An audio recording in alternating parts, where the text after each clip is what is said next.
2 words, that's all it took. When Caitlin Clark sat on national television and said priority 1, it didn't feel like a normal interview moment, it felt like a shift. Not the kind you notice right away, but the kind that quietly sends shockwaves through an entire league. There was no hesitation, no filler, no safe phrasing, just a direct answer that instantly stood out. And within seconds, what sounded simple on the surface started to carry a much heavier meaning. Because in a league where every word is measured and every statement is calculated, that kind of clarity doesn't happen by accident. What made it even more powerful was who she was talking about. By naming Kelsey Mitchell without any ambiguity, Clark wasn't just giving praise, she was making a statement that everyone could understand. Players heard it, agents heard it, front offices definitely heard it. This wasn't a vague endorsement or a passing comment, it was specific, intentional, and impossible to spin any other way. And when a player of Clark's influence says something like that publicly, it changes the conversation immediately. Suddenly, this isn't just about internal decisions anymore, it becomes league-wide business. But the deeper layer here is what wasn't said outright, because moments like this don't exist in isolation. They come from alignment, from conversations happening behind closed doors, from a clear direction that's already been decided long before the cameras turn on.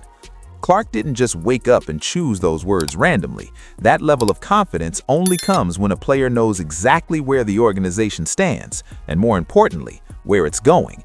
And that's what made this moment different. It didn't feel like a reaction, it felt like the beginning of something already in motion. And once you start looking at it that way, everything changes. That short phrase stops being about one player and starts looking like the first visible move in a much bigger plan. A plan that isn't built on patience or slow development, but on urgency, on timing, on taking advantage of a window that doesn't stay open forever. Because the reality is, teams don't get many chances like this, where talent, momentum, and opportunity all line up at the same time. And when they do, the ones who act decisively are usually the ones who take control.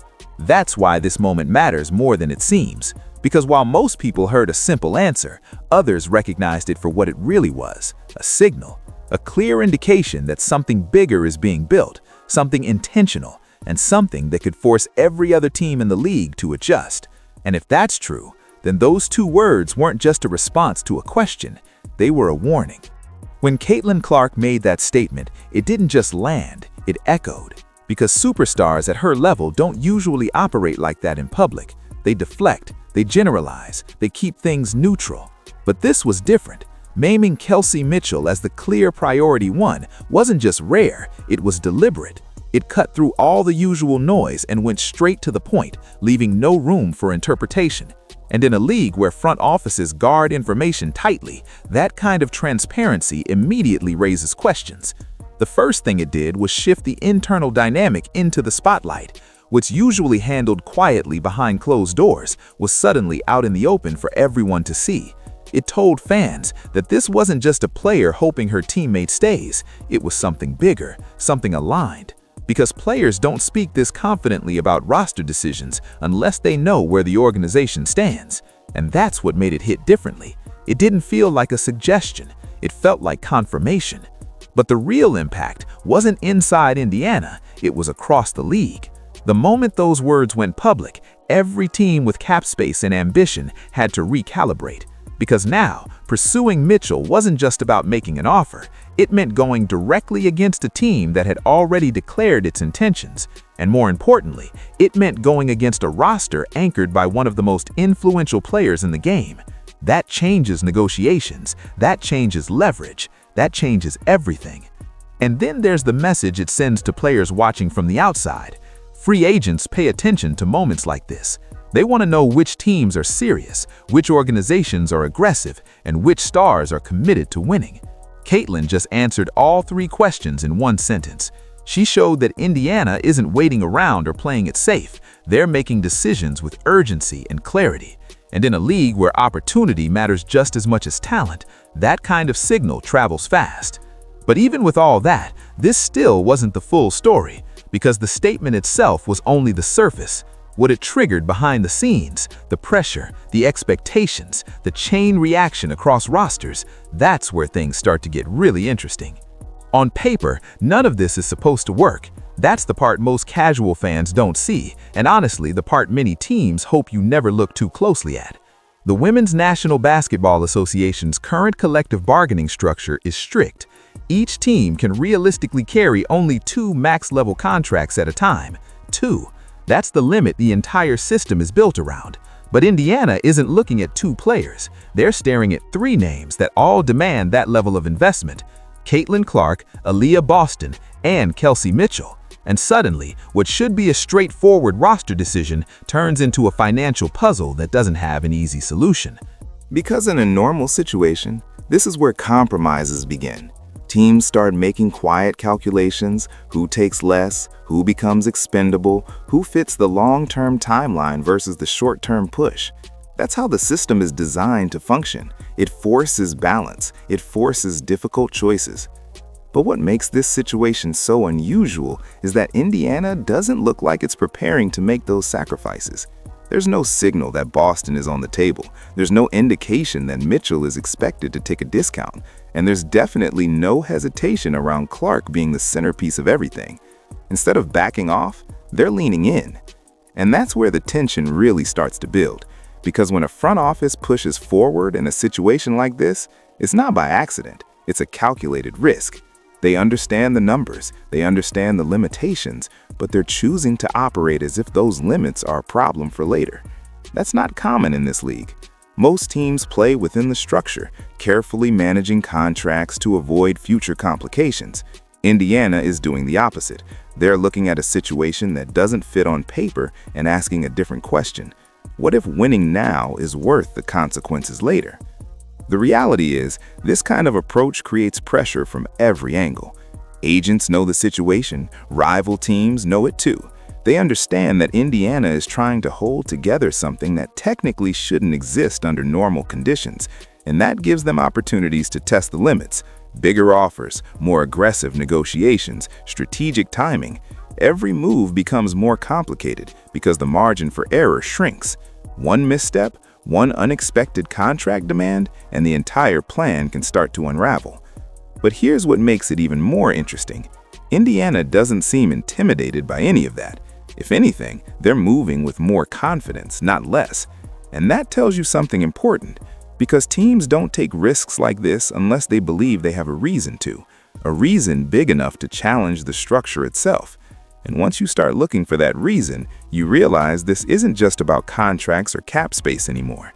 It's about something much bigger driving the decisions behind the scenes. What makes this situation completely different is the factor no spreadsheet can fully capture: the impact of Caitlin Clark herself. Because the moment she stepped into the league, the Indiana Fever stopped operating like a typical franchise. Attendance didn't just rise, it exploded. Arenas that once had empty sections were suddenly sold out night after night. National broadcasts that used to struggle for attention became must-watch events. And it wasn't gradual, it happened fast, almost overnight, like the entire market recalibrated around one player's presence. That kind of shift changes how ownership thinks. Normally, teams approach roster building with caution, balancing competitiveness with long-term financial stability. But when revenue spikes the way it has in Indiana, the entire mindset flips. Ticket sales surge, sponsorship deals multiply, media exposure grows. It creates a financial cushion that most teams simply don't have. And once that cushion exists, the conversation is no longer, can we afford to take a risk? It becomes, can we afford not to? That's a completely different way of operating, and it opens the door to decisions that would otherwise seem too aggressive. And that's exactly where Indiana is right now. They're not just looking at contracts, they're looking at momentum. They're seeing a rare moment where performance, popularity, and profitability all align at the same time. Players like Aaliyah Boston and Kelsey Mitchell aren't just basketball pieces anymore. They're part of a product that's growing at a pace the league hasn't seen before. Keeping them together isn't just about winning games, it's about sustaining something much bigger that's already in motion. So when people look at the salary cap and say, this doesn't make sense, they're not wrong, but they're also not seeing the full picture. Because Indiana isn't operating purely within the limits of the cap. They're operating within the reality of what Clark has created. a reality where the return on winning now could outweigh the cost of dealing with problems later. It's a gamble, no question, but it's a calculated one, built on numbers that extend far beyond contracts and payroll sheets. And once that mindset takes hold, everything speeds up, decisions become sharper, timelines shrink. The idea of waiting starts to feel like wasted opportunity, because players like Clark don't come around often, and when they do, they don't stay in a slow rebuild phase for long, which is why Indiana isn't thinking 2 or 3 years ahead. They're thinking right now, and that urgency is about to collide with a league that's heading into one of the most unpredictable off-seasons in WNBA history. This is where everything starts to spiral into chaos, because while Indiana is trying to lock in a championship core, the rest of the league is about to hit one of the most unstable off-seasons in WNBA history. We're talking about over 100 players entering free agency at the same time, a number that completely reshapes the market overnight.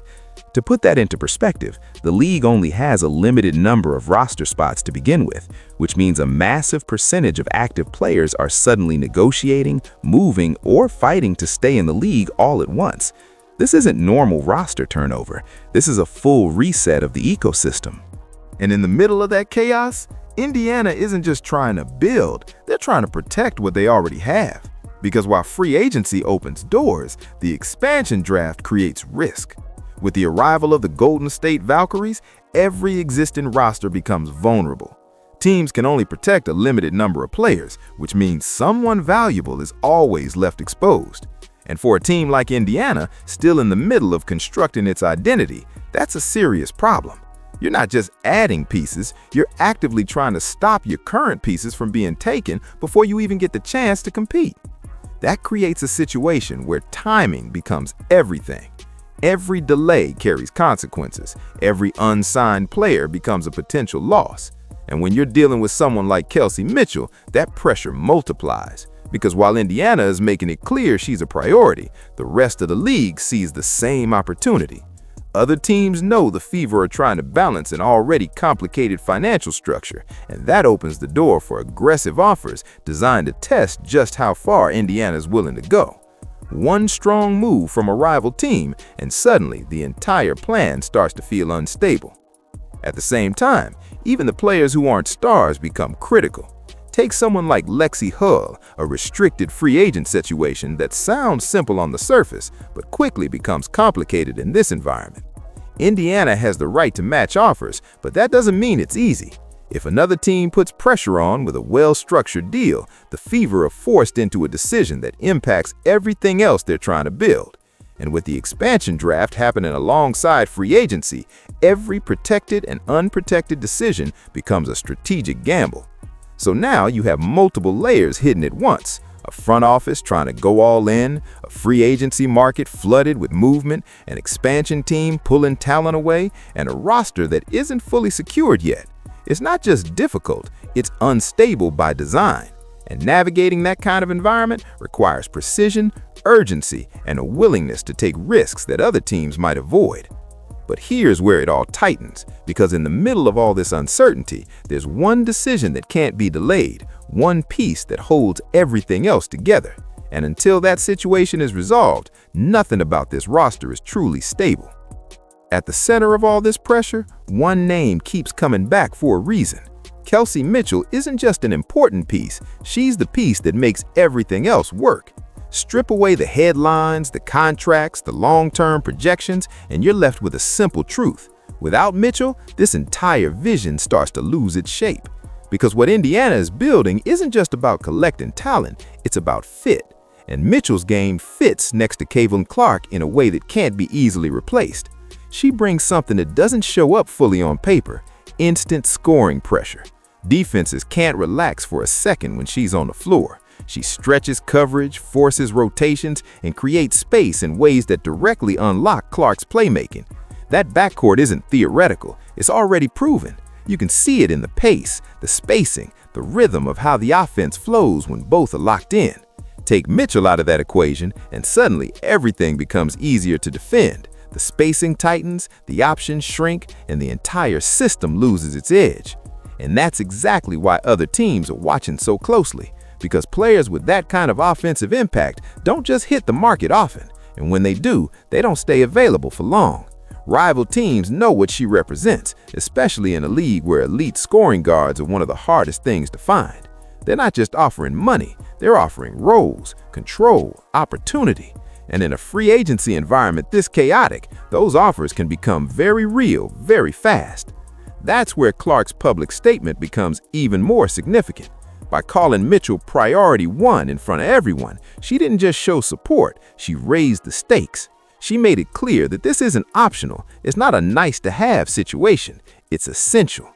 And when that message is coming from your franchise centerpiece, it carries weight. It tells the front office exactly which direction this needs to go, and it tells Mitchell exactly how valued she is in the bigger picture. Because here's the reality Indiana is facing. If Mitchell walks, it's not just about losing a scorer, it's about losing momentum. It's about trying to reset chemistry. It's about trying to replace something that doesn't have a clear substitute on the market. And in a season where every move is supposed to push this team forward, that kind of setback could derail everything before it even begins. That's why this decision isn't complicated, even if the financial side makes it look that way. You figure it out. You adjust everything else if you have to. Because when a player is this central to both your present and your plan, letting them go isn't a strategy, it's a collapse. And once that piece is secured, that's when the real construction begins. Locking in your stars gets attention, but it doesn't win you a title by itself. That's the part most people overlook when they talk about building a contender. Once the spotlight settles on names like Caitlin Clark and Kelsey Mitchell, the real work actually begins in the margins. The difference between a team that looks dangerous on paper and one that actually closes games in the playoffs comes down to the players filling spots 4 through 8. And for Indiana, those decisions are going to define everything. Because Clark's style isn't flexible, it demands very specific pieces around it. You need players who can move without the ball, stretch the floor, defend multiple positions, and most importantly, make quick decisions under pressure. Anyone who slows that down becomes a liability almost instantly. That's why this part of the build is so critical. It's not about chasing the biggest names, it's about finding the right ones. And the front office knows that one bad fit here can undo everything they're trying to create. Take Alana Smith as an example. On paper, she's exactly what you'd want: size, mobility, defensive versatility, and the ability to space the floor. She fits the system almost perfectly, which is why multiple teams are expected to be interested. But that also makes her expensive, and Indiana's financial situation isn't exactly flexible right now. She represents the ideal scenario, and at the same time, the most difficult one to actually pull off. Then you look at Monique Billings, and the conversation shifts. She may not generate the same headlines, but the fit is real, and more importantly, it's already been tested. There's a level of chemistry there that you can't fake or fast-track. She brings energy, rebounding, physical presence, and a willingness to do the kind of work that doesn't always show up in highlight clips, but wins games over time. And in a system built around speed and spacing, having someone who can clean up possessions and keep plays alive becomes incredibly valuable. Now add in someone like Kennedy Burke, and you start to see how smart teams actually build depth. She's not a star, and she doesn't need to be. What she brings is stability, defense, effort, and the ability to step into high-pressure moments without everything falling apart. Players like that don't dominate headlines, but they're the reason leads don't disappear when starters sit. Championship teams always have a few of these pieces, and they're usually the ones casual fans underestimate the most. And then there's the backup point guard situation, which might not sound exciting, but can quietly decide games. When Clark goes to the bench, everything can't just collapse. That's where someone like Julie Van Loo becomes important. You don't need her to take over. You just need control, composure, and clean execution. Limit mistakes, maintain pace, and keep the structure intact until your star returns. It's a small role, but in tight games, it becomes massive.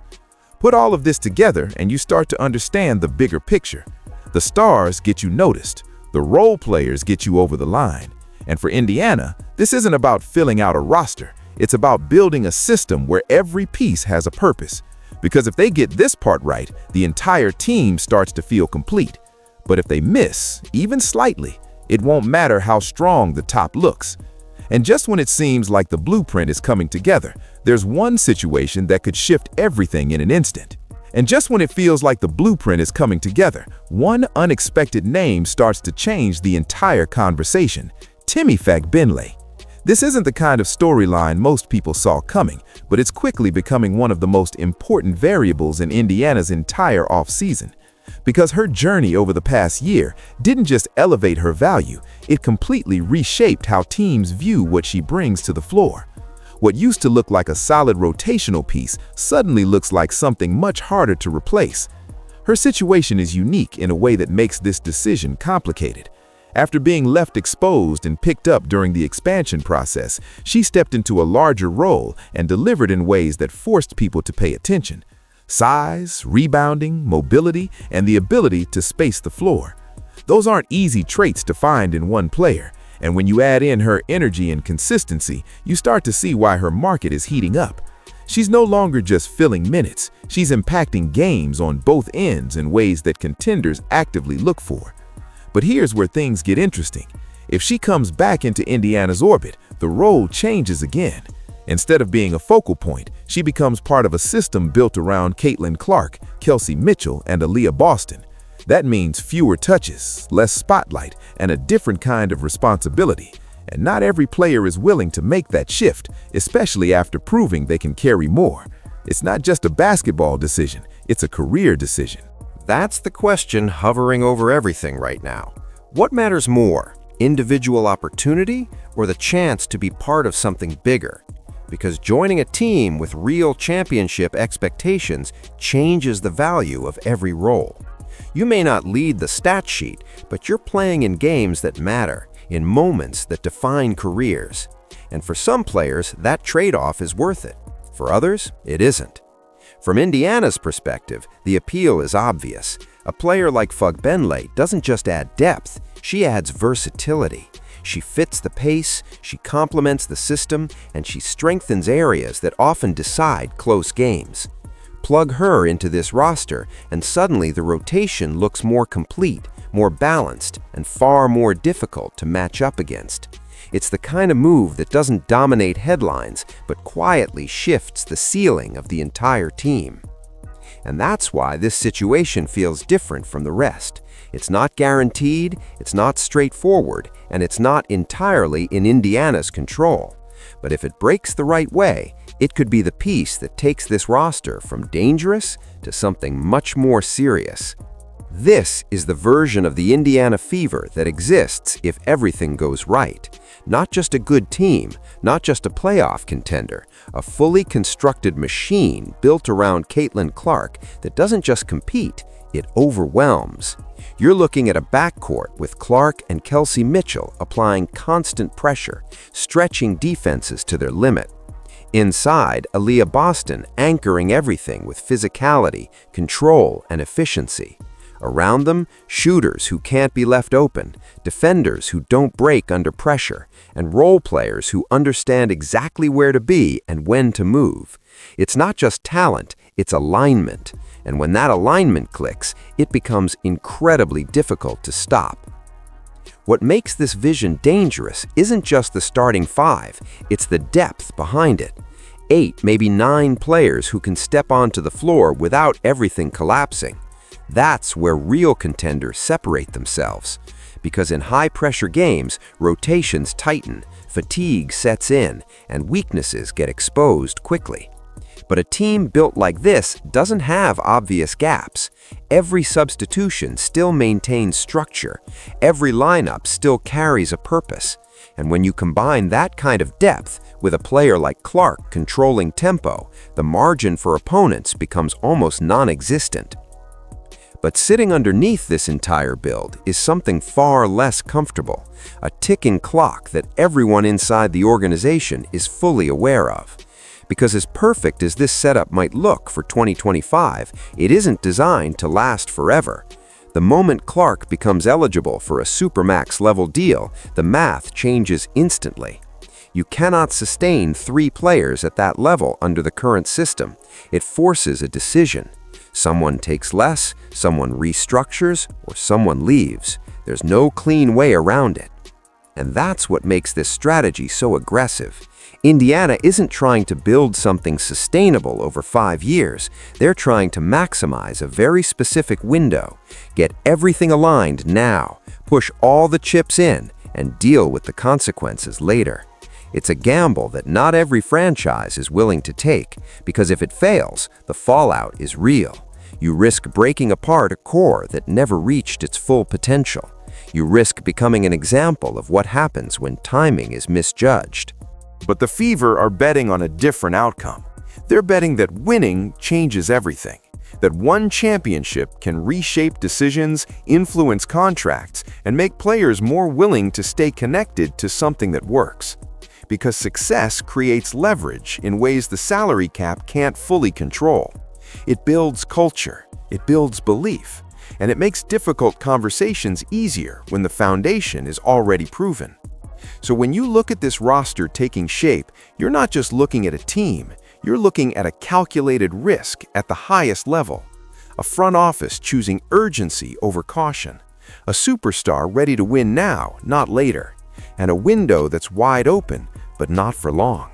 Which means every move from this point forward carries weight, because if they get it right, this isn't just a contender, it's the start of something the rest of the league might not be ready for. It always comes back to that moment. 2 words said without hesitation by Caitlin Clark that didn't just answer a question, they set a direction. Because everything we've walked through, the contracts, the risks, the aggressive moves, the timing, it all connects back to one idea. This isn't a team waiting to figure things out. This is a team that has already decided what it wants to be. And that's what should have the rest of the league paying attention. Because when a franchise moves with this level of clarity, it changes how everyone else has to operate. You're no longer reacting to rumors or possibilities, you're reacting to intent. Keeping Kelsey Mitchell, building around Aaliyah Boston, maximizing the window around Clark, none of this feels accidental. It feels coordinated, it feels urgent, and most importantly, it feels real. But here's where it gets uncomfortable for everyone else. Because if this actually comes together the way Indiana's planning, you're not just dealing with a good team, you're dealing with a problem. A roster that can score from anywhere, push pace relentlessly, and maintain pressure for an entire game without breaking down. That kind of build doesn't just win games, it forces opponents to adjust everything. Matchups change, strategies change, expectations change. At the same time, nothing about this is guaranteed. The risks are still there, the financial pressure is still coming, and the window they're trying to hit is as tight as it gets. One wrong move, one missed signing, one unexpected shift, and the entire plan could look very different. That's the reality of going all in. You don't get partial results. You either break through or you don't. But that's exactly why this moment matters. Because Indiana isn't choosing the safe path, they're choosing the one that gives them a real chance to take control of the league. And those opportunities don't come often. When they do, the teams that recognize it and act decisively are usually the ones that change everything. So now the question isn't what the Fever are trying to do, that part is clear. The question is what everyone else is going to do about it. Because the message has already been sent, the direction has already been chosen, and if this all plays out the way it's starting to look, the rest of the league isn't just watching anymore. They're trying to figure out if they can stop it.